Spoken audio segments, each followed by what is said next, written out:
আমি শাসক হতে আসি নাই যে আমি আপনাকে চাপ প্রয়োগ করব। এইরকম কথা বলার দরকার আছে না? অনেকে আমাকে বলে, হুজুর আপনি ওয়াজ মাহফিল করতেন, হাজার হাজার লোক আসছে, আপনি কেন রাজনীতিতে আসলেন?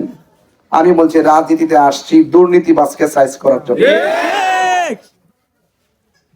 রাজনীতিতে আসছি ধর্মীয় মূল্যবোধের আলোকে সংসদের মধ্যে দায়িত্বহীন ভাবে কথা বলার জন্য।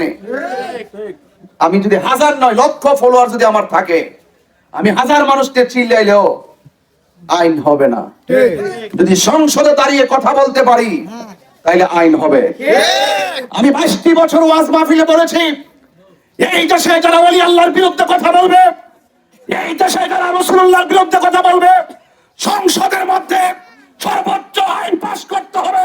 ওই ধর্মদ্রোহী নবীদ্রোহীকে সর্বোচ্চ মৃত্যুদণ্ড দিতে হবে। কথা বলেন ঠিক না? বলুন, এত যে চিল্লাইছি আইন কি হয়েছে? তাইলে আমি চিল্লাইলে লাভ হইব কি?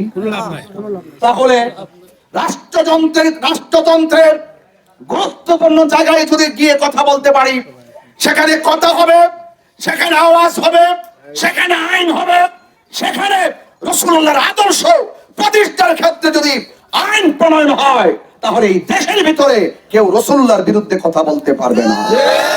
কেউ এতিমের মাল ভোগ করে অন্যায়ভাবে আত্মসাৎ করে খেতে পারবে না। কেউ জনগণের টাকা নিয়ে বাসের এনে দুই ভাগ পকেটে ঢুকিয়ে এক ভাগ কয়েক ভাগ করে যেইভাবে মেরে খাওয়ার ধান্দা, অন্তত পক্ষে সেই সুযোগ তারা পাবে না। এই জন্য দরকার রাজনৈতিক অস্থিরতা বন্ধ করতে এবং প্রতিশোধের রাজনীতি বন্ধ করতে।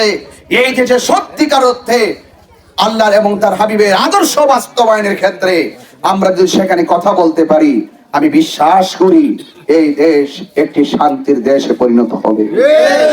কথা বলেন ঠিক কিনা ঠিক? আমি শাসক হতে আসি নাই যে আমি আপনাকে চাপ প্রয়োগ করব। আমি শাসক হতে আসি নাই যে আপনি আমার সঙ্গে দেখা করতে গেলে আপনি একদম আমার জন্য এমন ভাবে ভয় পাবেন, আমাকে দেখলে আমি ভয় পাবেন। এই শাসক হওয়ার জন্য আমি স্বপ্ন দেখি না।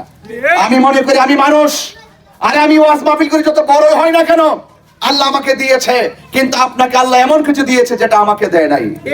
সবচেয়ে বড় কথা হলো মানুষ।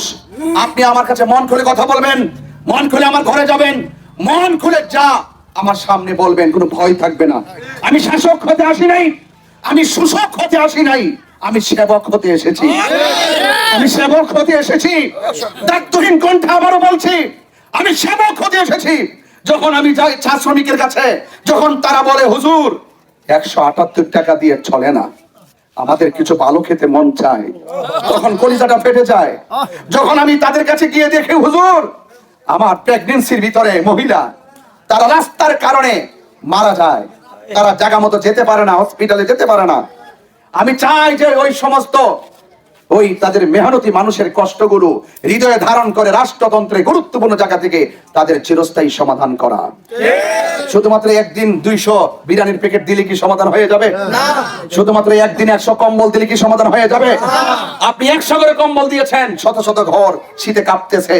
আপনাকে চিরস্থায়ী বন্দোবস্ত করতে হবে, তাদের সঠিক বাসস্থানের ব্যবস্থা করতে হবে, পানির সংকট থেকে শুরু করে, তাদের চিকিৎসা থেকে শুরু করে, শিক্ষা থেকে শুরু করে, স্বাস্থ্য থেকে শুরু করে।